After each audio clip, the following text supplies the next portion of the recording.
तहरीके तालिबान से बचाने की गुहार। तालिबान समर्थक आतंकी संगठन है तहरीके तालिबान। टीटीपी के पास 6000 से ज्यादा लड़ाके।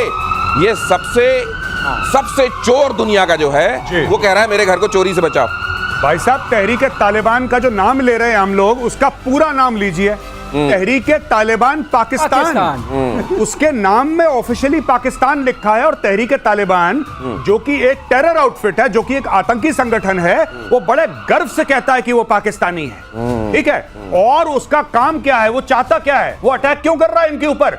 वो कहता है कि तुम अपने आप को इस्लामिक रिपब्लिक ऑफ पाकिस्तान कहते हो, तुम इस्लामिक तो हो ही नहीं, तुमने शरिया नाफिज करा ही नहीं है। हम चाहते हैं कि तुम सब एक अच्छे मुसलमान बनो, और ये जो अटैक हो रहे हैं ये पाकिस्तानियों को तहरीके तालिबान पाकिस्तान का अच्छे मुसलमान बनाने का एक प्रोसेस है। और उनको लग रहा है डर, क्या कि कहता है यार दर्द बड़ा होता है इस प्रोसेस में, अच्छा बनने का। कह रहा नहीं नहीं। मैं एक और बात बताता हूं, तहरीके तालिबान पाकिस्तान, उनका एक आया था, एक स्टेटमेंट आया था कि खुद मुख्तारी सिर्फ अल्लाह की है, sovereignty belongs to Allah alone. वो कहते हैं कि पाकिस्तान का जो कानून है, जो पाकिस्तान का आईन है, पाकिस्तान का कॉन्स्टिट्यूशन, उनका संविधान, ये तो कह रहे हैं इंसान ने बनाया है। इंसान की लिखी हुई चीज हम थोड़ा ना मानेंगे। हमारे पास तो अल्लाह की दी हुई किताब है, हम उसको मानेंगे। That should be the constitution of Pakistan. ये लड़ाई है इनकी। मुझको लगता वो कह रहे हैं कि अपने नाम के आगे से इस्लामिक हटाओ, तुम अपने नाम से इस्लामिक हटाओ, क्योंकि तुम इस्लामिक हो ही नहीं। ये कह रहा है टीटीपी उनको। तो मुझे ये लगता है कि ये ज्यादा शरीफ लोग हैं, कम से कम नाम के पीछे पाकिस्तान लगा के अपनी सही आइडेंटिटी तो बता रहे हैं। तहरीके तालिबान पाकिस्तान चाहे कुछ भी हो, आतंकी संगठन हो, they have far more character than the Pakistan army, far more character. Jamaat-ud Dawa, जैसे मोहम्मद, यहाँ पे पता नहीं टीएफआर और न जाने किन किन नामों से ऑपरेट करने वाले ये जो छदमी हैं, उनके इन फर्जियों के मुकाबले कम से कम इस मामले में वो खरा है। खुल के हम ये हैं। पाकिस्तान में स्थापना हुई थी इनकी। अच्छा, ये कैसा लग रहा है आपको कि आतंकवाद से, जैसा अभी आपने मेंशन किया कि आतंकवाद से लड़ने के लिए इनको भाई साहब को देख रहे हैं, इनके हाथ में कमान यूएनएससी में, और ये कह रहे हैं हमको तहरीके तालिबान से बचाओ। ये कैसा लग रहा है आपको? अच्छा लग रहा है, तरीके से अच्छा लग रहा है। अच्छा इसलिए लग रहा है कि जो चूरन ये दुनिया को देते हैं वो चाटना इनको पड़ रहा है। चूरन इन्होंने अपने ही घर में बनाया था, ये चूरन इन्हीं घर में बना था। अगली खबर देखिए, भारत के राफेल से चीन में दहशत। फ्रांस से खोली चीन की पोल, राफेल को बदनाम करने की रची थी साजिश। राफेल को गिराने का झूठ चीन ने फैलाया था। अब लीजिए, जितने लोग राफेल चिल्ला रहे थे, कितने गिराए, उधर भी और इधर भी, वो दोनों सुन लें, वो अच्छे से कान खोल के सुन लें कि खुद दसों ये कह रहा है कि एक भी नहीं गिरा। हाँ, एक टेक्निकल ग्लिच एक में आया था, उसकी जांच चल रही है। अब ये जब वो खुद बता रहे हैं, और ये भी बता रहे हैं कि चीन प्रोपेगेंडा कर रहा था सर जी। ये फाइटर जेट वाली बात, उससे आगे बियॉन्ड क्या है सर, हमारे दर्शकों को बताइए। उसके बियॉन्ड बात यह है कि जो हमने कल दिखाया था, आपके शो में दिखाया था ना, कि हमने स्पूफ किया, उनकी मिसाइल आई, कुछ हो नहीं पाया, उनका सब कुछ फेल कर गया है। अगर इनका फेल करेगा तो हमारा माल जो फेल कर रहा है, तो व्यापार, वही जो आजकल आप सुनते हैं ना, आचार के बाद से पहले व्यापार, तो व्यापार में दिमाग में आया। सारे चाइनीज, चाहे एयरक्राफ्ट हो, चाहे रेडार सिस्टम हो, चाहे मिसाइल्स हो, चाहे एयर टू एयर मिसाइल, सबका दाम गिर गया। मेजर साहब, और वो लोग जो यहाँ पूछ रहे थे, एक चीज, आप सिंदूर ने इनके सिंदूर को मिटा दिया। इनका तो मिट गया, लेकिन इधर भी कई थे जो छाती पीट रहे थे। बताओ राफेल का बताओ, उनके बारे में भी थोड़ा बता दीजिए। नहीं साहब, ये तो ऐसे लोग करेंगे, कुछ तो लोग कहेंगे, लोगों का काम है कहना, और उनको सीधी बात है। क्या विपक्ष में रहना हमेशा के लिए, या विपक्ष में भी रहेंगे कि नहीं? अगली खबर देखिए, ईरान पहुंचा चीन का कबाड़ HQ-9। चीनी एयर डिफेंस सिस्टम HQ-9 तेल के बदले ईरान ने, सोचिए, पैसे नहीं दिए, तेल। भाई साहब, जैसे वो गेहूं आप याद है पुराना वाला, कपड़े ले लो गेहूं दे दो टाइप से, इन्होंने कहा हमारे पास तेल है, तेल ले लो, लेकिन HQ-9 दे दो। उन्होंने कहा कौन सा? वो पाकिस्तान में जो इंडिया ने ऑपरेशन सिंदूर में जिसका चूरन बनाया था, हाँ वही दे दो, दिखाने के लिए कुछ तो रहेगा। तेल के बदले ईरान ने खरीदा HQ-9, ऑपरेशन सिंदूर में फेल साबित हुआ था। ये फिर भी क्यों खरीदा? उधर इजिप्ट का समझ में नहीं आ रहा है मुझको, एक इनका भी समझ में नहीं आ रहा है। देखिए साहब, इनके पास था नहीं कुछ। हाँ, इनके पास था नहीं कुछ, और क्यों इन्होंने HQ-9 मांगा है? इसलिए मांगा है, और ये सर 25 बार बता चुके हैं इस शो में, कि वहां पे इजरायली एयरफोर्स तेहरान के ऊपर रिफ्यूलिंग कर रही थी। ऐसे घूम रही थी जैसे कंपनी बाग में टहलता है कोई, क्योंकि नीचे कोई पूछने वाला था ही नहीं। अब इनको ये लगा कि साहब जल्दी जल्दी कुछ तो लो। अच्छा, इनको देगा कौन, आप ये बताओ? इनको अमेरिका तो इक्विपमेंट देगा नहीं, इनको इजराइल तो देगा नहीं, देगा कौन? China, right. अच्छा, तेल के एवज में रशिया से ले नहीं सकते, क्योंकि रशिया के पास इनसे ज्यादा तेल है, तो किसको? रशिया के पास खुद तेल है। तो ये बात मेजर साहब, लेकिन एक बात बताइए, आप मेरे को पीट के चले जाएं, मेरे पास बंदूक नहीं है, तो मैं फिर भी दुनिया के सामने कह दूंगा कि मेरे पास देखो बंदूक नहीं थी, वो तो सशस्त्र आए थे जी। लेकिन अब मैं खिलौने की लेके चला जाऊं फिर मेरे को पीटे तो हालत और खराब होगी ना कि इस बार तो बंदूक थी। दिनेश, इसमें एक और खास बात है, इसे सुनोगे तो और ताज्जुब पड़े, इसमें भी एक्सपोर्ट वेरिएंट है ये एक्सपोर्ट वेरिएंट तो वेरिएंट है। तो ये फिर खिलौने वाला ये क्यों ले रहे हैं और इसके ऊपर तो वो जाके इसको तांडव करेंगे। ये चलिए ले लीजिए, कम से कम कुछ होना चाहिए दिखाने के लिए। ईरान इजराइल जंग को लेकर अब बहुत बड़ा खुलासा इस वक्त का देखिए।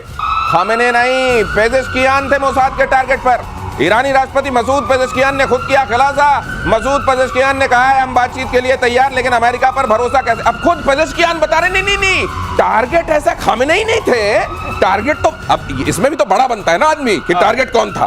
टारगेट वो थे तो वो बड़े हैं, टारगेट अगर ये थे तो ये बड़े। मुझको वहां ये लड़ाई भी शुरू हो गई क्या? बिल्कुल बिल्कुल। अच्छा देखिए ना, बात यह है कि आइडियोलॉजिकल और सुप्रीम लीडर कौन है ईरान का, वो तो खामेनेई है। पेजेश्कियान तो आएगा, इसके बाद कोई और जाएगा, ये सब चलता रहेगा, ठीक है। और इसने बट एक बात है सबकी, चाहे वो दुश्मन हो चाहे वो दोस्त हो, चाहे वो कैसे, सब यही पूछ रहे हैं यार अमेरिका पे भरोसा कैसे करें। देखना अब ये भी यही करा, आप देख रहे हो ना, ये भी यही करा, ईरान भी यही कह रहा है अमेरिका पे भरोसा कैसे करें। भारत भी दबे लफ्जों में भारत भी कह रहा है यार इन पे कैसे भरोसा करें। कह रहे हैं हम अभी नहीं कह रहे, लेकिन हम इम्प्लाई कर रहे हैं, हम इम्प्लाई कर रहे हैं कि यार इनके ये अमेरिका, ये ट्रंप कल सवेरे बोल देगा, आपने ट्रंप को पैसा दे दिया, आपने बोला हमें F-35 दे दो, हमें 5 स्क्वाड्रन चाहिए, ये पैसा लेके बोलेगा कौन से पैसे मुझे तो याद भी सही बात बोल सकता है। बिल्कुल अमेरिका ने रोक दिया था इजराइल का हथियार पैसे लेने के बाद, इसलिए मैं कह रहा हूं। अच्छा, ऐसे लोग बड़े खतरनाक होते हैं जी। ये कोर्ट में जाने के बाद ये साबित कर देते हैं कि साहब हम तो पागल थे, इनको ऊपर कोई आरोप भी आयद नहीं होता। ये अगर किसी का मर्डर भी करते हैं इस तरह के लोग जो अनप्रेडिक्टेबल होते हैं तो कहा जाता है अच्छा इनको कोई मानसिक विकार है, चलिए जाने दीजिए, तो है ऐसे, इनके दिमाग में खराबी है, खपत है, फिर क्या कीजिएगा। अगली खबर देखिए, ईरान में ट्रंप नेतन्याहू के खिलाफ फतवा, 2 कट्टरपंथी मौलवियों ने जारी किया। यह बड़ी मजेदार खबर है, ध्यान से देखिएगा। जारी किया फतवा, दोनों नेताओं के कत्ल करने पर इनाम का ऐलान। फतवे में दोनों को बताया इस्लाम का दुश्मन। चंदे के जरिए अब तक 17 करोड़ से ज्यादा की उगाही। खामेनेई के करीबी हैं फतवा जारी करने वाले, क्राउड फंडिंग से खामेनेई। अब ये देखिए, अब मुझको लग रहा है जब जमा हो जाएगा तो कहीं रातों रात ये पता न चले कि गायब है वो जिन्होंने जमा कराया था। मैं बता रहा हूं आपको, ये इतनी बड़ी कॉमेडी है, मुझे तो हंसी आ रही है। जस्ट इमेजिन, आप कह रहे हैं कि नेतन्याहू और ट्रंप को मार दो, और आप कह रहे हैं कि मारने से पहले सबसे पहले चंदा इकट्ठा करो, क्योंकि चंदा जरूरी है, क्योंकि आप किसी ना किसी को तो पैसा देंगे। अच्छा, जो मुल्क HQ9 नहीं खरीद पा रहा, जिसके लिए तेल दे रहा है, अब मैं तो कह रहा हूं कि आप चंदा क्यों इकट्ठा कर रहे हैं, आप तेल दे दो, आप तेल दे दो, बोलो कि हम तुम्हें तेल दे देंगे, तुम मारने की कोशिश करो। ये अजीबोगरीब मामला है कि वहां पे मौलवी फतवा जारी कर रहे हैं कि नेतन्याहू को मार दो, इसको मार दो, उसको मार दो। अरे तुम्हारी फौज किसके लिए है, तुम्हारी फौज किसके लिए है, तुम्हारी इंटेलिजेंस एजेंसीज किसके लिए हैं? ये मस्जिद से इकट्ठा कर रहे हैं पैसा, ये कह रहे हैं 17 करोड़ रुपए इकट्ठा कर लिया हमने। ये दिनेश का जो शक है गौरव वही है, इकट्ठा करो रातों रात चंपत। मौलवी साहब का क्या पता, नाम तो आया नहीं है, खमनेई के बोले पता नहीं कौन सा मौलवी था, कहां चला गया। तो ये वाला हर मुद्दे पे पैसा इकट्ठा, बिल्कुल यही पाकिस्तानी चीफ जस्टिस ने करा था, साकिब निसार ने बोला कि पाकिस्तान को डैम चाहिए, तो गरीब पाकिस्तान, तू 5 रुपए दे, तू 10 रुपए दे, तू 20 रुपए, 50, 100 करोड़ों रुपए इकट्ठा होगा। साकिब निसार चंपत अमेरिका गायब। उन्होंने पाकिस्तानियों ने पूछा डैम कहां है, कहता वल्ला हबीबी कौन सी डैम की बात करती तुम, यहां पे कोई डैम नहीं है। फिर बोला मैंने तो अखबार में ऐड दे दी, उसमें पैसा खर्च हो गया, वो गायब हो गया पैसे लेके। Chief justice of Pakistan Saqib Nisar. क्या आपके भी मेरे जैसे पेट में बल पड़ रहे हैं? अगली खबर देखिए, भारतीय सेना की और बढ़ेगी ताकत। DRDO की माउंटेड गन सिस्टम वाली जो पूरी इक्विपमेंट है उसका ट्रायल जारी। देसी हथियार की बेहद सटीक मारक क्षमता।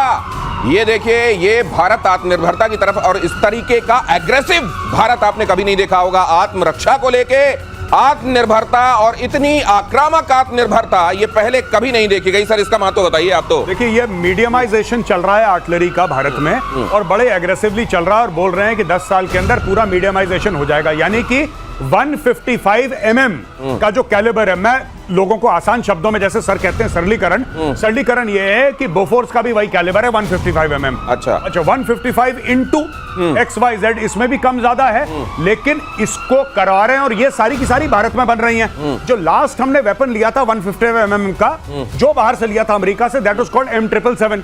अच्छा। M777 के बाद जितना भी है वो सब भारत में बन रहा है। बोफोर्स भी बाहर का, M777 भी बाहर का, लेकिन अब जो ये है, ये आप देख रहे हैं, everything is made in India, everything is made in India. Dinesh, इसमें बस एक बात जोड़ना चाहूंगा। अगली खबर पे आप टिप्पणी करें तो बड़ा अच्छा लगेगा, वो भी आप जोड़ दीजिएगा इसके साथ हाँ। कि इसकी तुलना में पाकिस्तान के पास क्या है वो देखिए। भारत की तुलना में पाकिस्तान के पास कबाड़ गन, चीन से SH-15 इंपोर्ट करता है पाकिस्तान। ये PCL 181 का निर्यात वाला ध्यान रखिएगा। एक्सपोर्ट संस्करण, एक्सपोर्ट कितनी बढ़िया चीज करता है चाइना, ये आप जानते हैं। ट्रक चेसी की ऑन रोड क्षमता बेहद कम, तो ये इसमें भी इसमें वही बात जो आपने हाँ। बताई ना, इसमें सस्पेंशन जो है वो बहुत वीक है। तो अगर आप इसको किसी टेरेन पे ले गए, माउंटेनियस टेरेन पे या डेजर्ट में, बैठ गई गाड़ी चलेगा। तो जहां खड़ी है वहीं से मारो। अभी ऊपर से जब ये फायर करती है गन, अनस्टेबल है, तो फायर करते समय हिल जाएगी, हिल जाएगी, हाँ। तो सही जगह नहीं पहुंचेगी। हाँ। और इसका वजन भी ज्यादा है। ओ। आपको एक चीज और बता दें, अपने वाले का वजन कम है। कोई भी इस तरह की गन, मनूवरेबिलिटी बढ़ती है उससे। मैनुअलिटी बढ़ती है। Right. आप उसको C-17 में ले आ सकते हैं, ग्लोब मास्टर में, माउंटेनियस रेंज में जाके आप तो डिप्लॉय कर सकते हैं। उससे आपको बहुत बड़ा, और रेंज जो इसकी है वो 42 से लेकर 45 किलोमीटर तक का है, जो कि सीजर सबसे हल्की मानी जाती है, जो फ्रेंच वाली है वो 20 टन से नीचे है। हमारी वाली करीब 30 टन के आसपास। सर जरदारी साहब ने अपना 20% भी तो जुड़वाया होगा खरीदने में। 20% के चक्कर में, हैं? 20% के चक्कर में गन हिल रही है। ये गन हिल रही है और वहां का मुस्तकबिल भी जबरदस्त हिल रहा है, वो आपको मैं रोज बताता ही हूँ। मेजर गौरव आर्य तो बहुत अच्छे से बताते हैं। पाकिस्तान में 27 यूट्यूब चैनल बंद। अगली खबर देखिए जरा। गौरव आर्य का झूठी मंतव्य और होगा। भ्रामक जानकारियां देते थे ये पाकिस्तानी चैनल, ये कह के इनको बंद कराया गया है। नफरत को बढ़ावा देने के आरोप में इन पाकिस्तानी चैनलों को बंद कराया गया है। हकीकत बता देता हूं, अच्छा मेरे से अच्छा तो गौरव सर बताएंगे। हकीकत ये है कि मुनीर को ये चैनल पसंद नहीं थे। सर क्यों है ये, क्यों बंद? ये बेसिकली ये जितने भी चैनल बंद हुए हैं, ये वो पाकिस्तानी थे जो अपनी सरकार से, अपनी फौज से सवाल पूछते हैं। जैसे किसी ने बोला कि साहब आपने तो 5 राफेल गिरा दिए। मैं इन्हीं की बात कर रहा हूं चैनल्स की, जो आपके स्क्रीन पे दिख रहा है कि साहब आपने तो 5 राफेल गिरा दिए। कोई फोटोग्राफ है, कोई सबूत है? तू गद्दार है, जेल में डालो, इसका चैनल बंद कराओ। ये चल रहा है वहां पे, ठीक है। अब बोला कि साहब आपको फील्ड मार्शल बना दिया। फील्ड मार्शल तो उसको बनाया जाता है कुछ जंग जीतता है। यहाँ पे तो हमने इंस्टाग्राम पे, फेसबुक पे, टेलीविजन पे देखा कि पूरे पाकिस्तान में आग लगी हुई है। इंडिया ने मार मार के दुम्बा बना दिया। फिर आप फील्ड मार्शल कैसे बने? गद्दार है, जेल में डालो, यूट्यूब चैनल बंद कराओ उसका। ये चल रहा है वहां। ये देखिए, और अगली खबर देखिए। डोनाल्ड ट्रंप ने फिर से फोड़ा टैरिफ बॉम्ब। बांग्लादेश, जापान समेत 14 देशों पर बढ़ेगा टैरिफ। 25 से 40% तक टैरिफ बढ़ाने का ऐलान। बुधवार को ट्रंप ग्लोबल टैरिफ का करेंगे ऐलान। 1 अगस्त से लागू होगा ग्लोबल टैरिफ। तो यहां पर जरा ये ट्रंप साहब का टैरिफ वाला मामला भी देख लें। लेकिन सर बांग्लादेश